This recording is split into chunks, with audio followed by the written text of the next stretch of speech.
नमस्कार दोस्तों, हमारी आज की कहानी का नाम है सास ससुर का हनीमून। राकेश जी के सबसे छोटे बेटे नितेश का विवाह धूमधाम से संपन्न हो गया था। राकेश बाबू और शर्मिला देवी की 4 संतानें थीं, 3 बेटियां और चौथा सबसे छोटा पुत्र नितेश।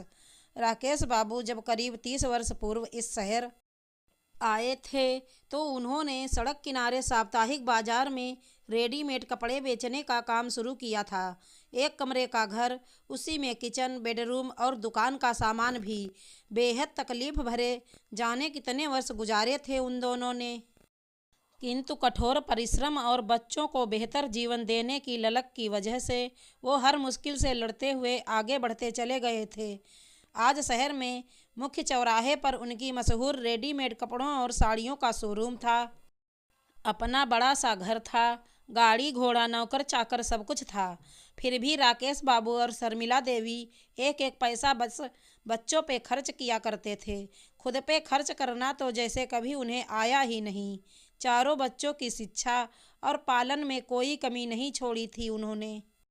फिर तीनों पुत्रियों का संस्कारी और संपन्न घरों में विवाह किया और अब नितेश का विवाह भी हो गया था। नितेश के लिए उन्होंने बचपन के मित्र और सरकारी स्कूल के चपरासी हरिगोपाल की पुत्री सुधा को बहुत पहले ही चुना था। नितेश भी सुधा को जीवन साथी के रूप में पाकर बहुत खुश था। विवाह की भागम भाग और मेहमानों की विदाई के बाद आज पहली बार पूरा परिवार एक साथ खाने बैठा था। तीनों बेटियां अभी कुछ दिन मायके रुकने वाली थी।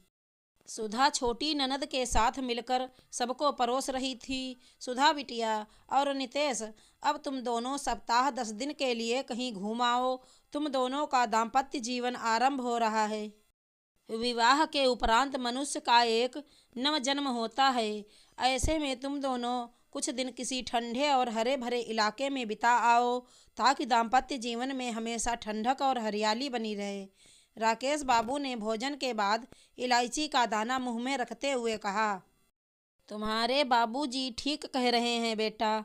दुकान और घर की फिक्र छोड़कर तुम दोनों कुछ दिन बाहर घूम आओ।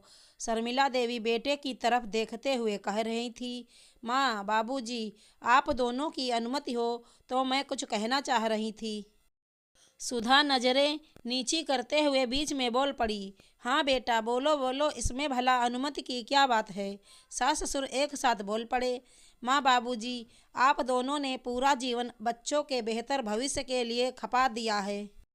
पिताजी के मुँह से बचपन से सब सुनती रही हूँ कि आप दोनों अपने लिए एक साड़ी या गमछा तक खरीदने से पहले 10 बार सोचते थे, लेकिन बच्चों के लिए कभी कोई कमी नहीं रखी। बाबूजी, आप दोनों तो शादी के बाद किसी बर्फीले या हरे भरे इलाके में घूमने नहीं गए। फिर आप बताइए कि कैसे इतना ठंडा स्वभाव और हरा भरा दाम्पत्य जीवन आप दोनों को मिला। हम दोनों के सामने घूमने के लिए पूरा जीवन पड़ा है। अब घूमने और दुनिया देखने की बारी किसी की है तो वो आप दोनों की है। हम दोनों ने आप दोनों का यूरोप घूमने का 1 महीने का प्लान बना दिया है। वीज़ा टिकट सबका इंतजाम हो चुका है।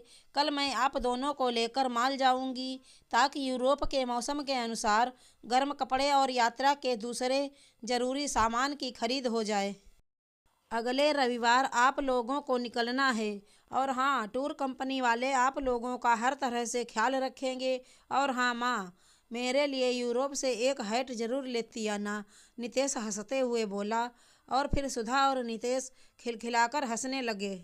दुनिया भर के दुख तकलीफ उठा चुके राकेश बाबू को यकीन नहीं हो रहा था कि आज के युग में शादी होकर आई पुत्र वधू अपने सैर सपाटे की सोचने के बजाय सास ससुर के लिए विदेश दौरे का प्रोग्राम बनाने में लगी थी।